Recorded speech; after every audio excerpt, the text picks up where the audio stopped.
Saya ini menjaga, bukan menjaga Gunung Arjuna ya, dengan sabar dan tekun di lereng Arjuna itu saya bersama dengan Persatuan Spiritual Nusantara akan membuat film, nanti itu judulnya Misteri Gunung Arjuna.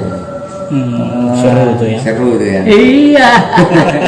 Itu mudah-mudahan nanti ya kayung bersambut lah dengan ilmuwan, dengan ini ada pertanyaan terkait dengan dunia pewayangan yang minta penjelasan dari yang jadi makna dari gunungan dalam pewayangan itu bagaimana?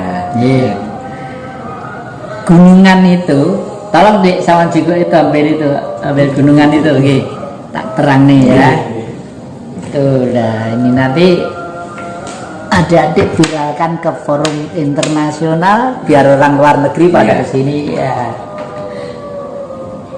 Nah, kalau kita lihat wayang Purwo sebelum dimulai selalu ada ini di tengah gini, lalu jejer dendang itu 3 kali tak tak tak, setelah itu begini, lalu Pak Dalang megang ini pucuknya gini, biasanya baca mantra. Di sini ditelak itu ada air suci begini kan, tak, baru jejer ini. Nah, makanya gunungan itu yang balik itu mesti merah sama biru. Merah itu api, biru itu air. Jadi sebenarnya air itu dulu api. Tanah dan air berputar-putar di udara, dibakar api yang membara. Kan seperti itu ceritanya di agama-agama ya. Gunungan ini adalah menceritakan Gunung Arjuna. Oh, Gunung Arjuna. Iya. Dan pintunya kerajaan masih ada sekarang di Singosari, Dwaropolo 2 ini masih ada. Makanya kalau adik-adik ke Singosari lihat Dwaropolo itu seperti bayi, gede, kira-kira 3 meter. Tangannya, kakinya, jempolan-jempolan jeriginya itu persis bayi. Dan ini jamannya ikat kepalanya tengkorak semua. Artinya apa? Bukan kok leluhur kita itu tukang mangan uang, enggak, itu fitnah, itu enggak bener itu. Enggak bener. Jadi setelah manusia punah, jadi dari tengkorak kabeh, barulah berdiri negara baru, bayi sing jenenge Kerajaan Hestina. Nah, waktu itu Sang Brahmana, kalau nggak salah, maaf ini ya, di dalam buku nggak ada soalnya. Saya mencoba bertanya kepada sang pelaku sendiri, lalu dibisi lama-lama nulis gitu loh ya. Namanya Romo Singo Simoro Wonokerto.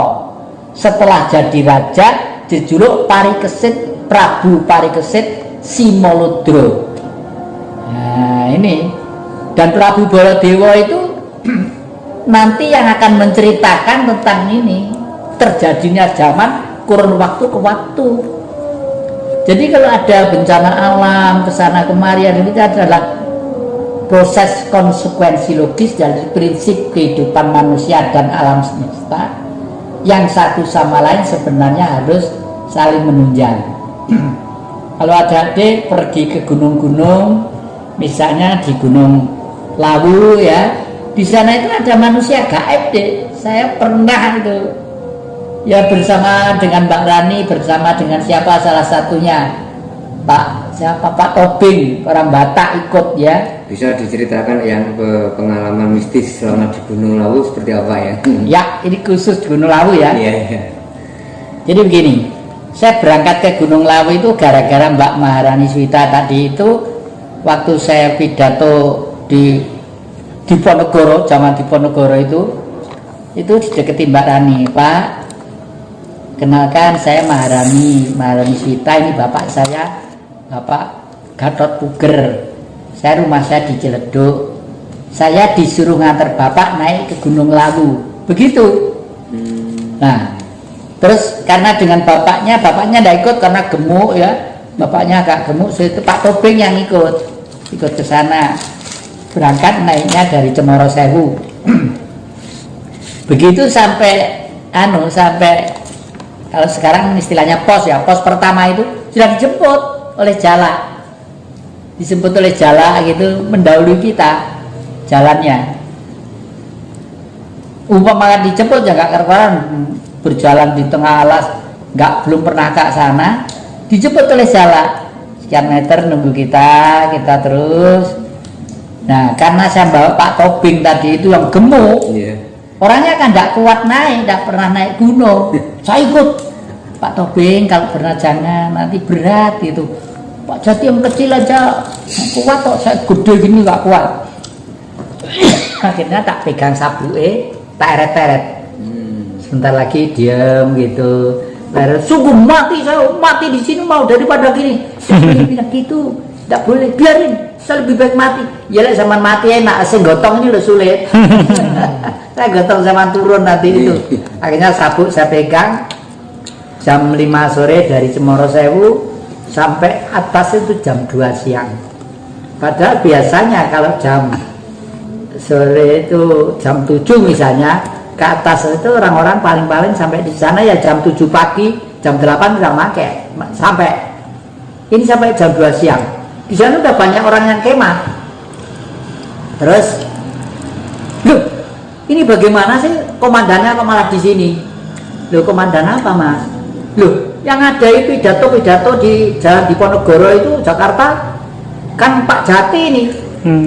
Tadi malam diserbu Pak, banyak yang mati itu, banyak meninggal itu. Jumlahnya nggak karuan itu. Itu waduh, saya betul-betul nggak ngerti, saya betul-betul nggak tahu gitu. Ya.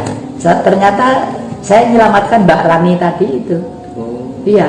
Terus padahal ibu saya di Blitar, Mbak Rani di Jakarta, dan sama sekali tidak pernah ketemu.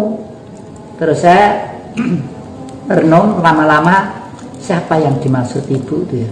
Ternyata Ibu Ratu Mas Laut Selatan. Ibu Mas Laut Selatan itu kalau saya ndalang, kalau saya pidato itu mesti dijangkung, ya istilahnya dijangkung. Ditungguin, saya dalam masih nungguin. Ini pernah ada peristiwa di Wlingi. Di Wlingi itu begini, kecamatan Wlingi terlalu luas, desanya yang sebagian itu dimasukkan Kabupaten Blitar. Dan anggap wayangnya dalangnya saya. Gitu. Nah, terus siangnya itu ibu-ibu yang jadi peladen masak itu ada yang kesurupan. Anu loh ya. Nanti kalau Mbah Ayu katanya Bu Ratu, saya itu manggil saya itu Mbah Ayu, katanya saya itu wanita. Kalau Mbah Ayu nanti dalang, Pak Dalang mulai, itu jam 9 harus dimulai. Saya senang kalau beliau dalang tuh nonton, saya senang. Ya lucu tapi enggak ninggali pakem masih utuh gitu loh. Nah, karena itu acara kabupaten kan yang atur protokoler. Lapor sama panitia, dimarahi sama panitia. Kita nggak ngurusi orang kesurupan, urusan Pak Bupati. Ada pidato pertanggungan jawab, pidato keuangan, pidato gini. So, takut lah semua ya. Terus betul. Kalau saya gitu, maksud saya jam 9 dimulai, nanti meskipun jejer break, dilanjutkan acara, nggak apa-apa. Dilanjutkan nanti nggak apa-apa gitu. Setelah itu dia hujan lebat, waduh, padahal waktu itu musim ketiga. Kalau sekarang ketiga dan hujan kan tidak bisa diletak ya. Kalau dulu masih rutin ketiga ya ketiga. Hujan lebat, wah, puting beliung munyer, terok itu mumbul nih, 20 meter ke sebelah kiri. Payung, wayang semua, basah semua. Yogo-yogo basah semua. Terus bagaimana ini? Ya sudah ya, akhirnya saya tergantung panitia toh. Di sana kan banyak cari pinjaman wayang. Akhirnya pinjaman wayang ditoto lagi, dianu lagi, jam 2:30 itu baru mulai. Jadi enak saya. Biasanya dalang jam 09.00 buyar jam 5, itu jam 2:30, jam 5 buyar. Bayarannya tetap. Ini ya, sering komunikasi sama Ibu Ratu Mas ya?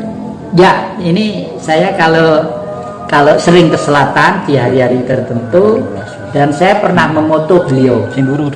Ya, bisa ditunjukkan ya? Ya, jadi saya pernah memoto beliau waktu itu di pantai dekatnya Balikambang.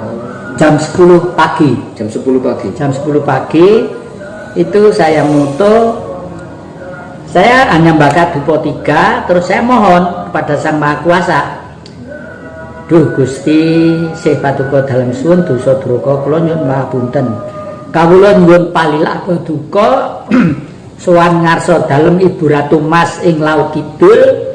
Mugi-mugi kula dipun parengaken nyuwun tondo bilih beliau menika wonten nggih wonten minangka panutan penjaga NKRI secara umum. Mama bahasa sekarang itu saya foto keluar dari laut itu kayak ada anu apa sayapnya bersinar gitu, bersinar. Nah. Bersinar. Nah, sejak itu saya mulai tekun lagi untuk anu. Karena sejak dulu, sejak apa? Ini gambarnya ini kalau saya bersila dengan adik kandung saya nomor 11, Mas Toto di Blitar ini. Ini di sana saya mesti atur sujud.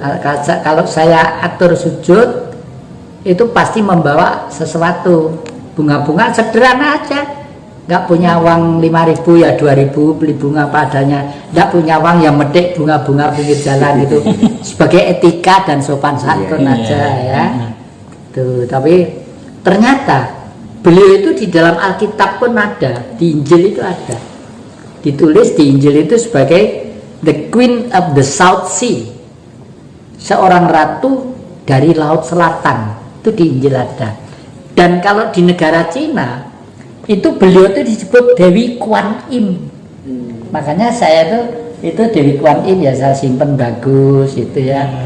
Itu ada yang dulu gede gini karena punya 2 yang butuh duit ya tak lego deh, tak lego.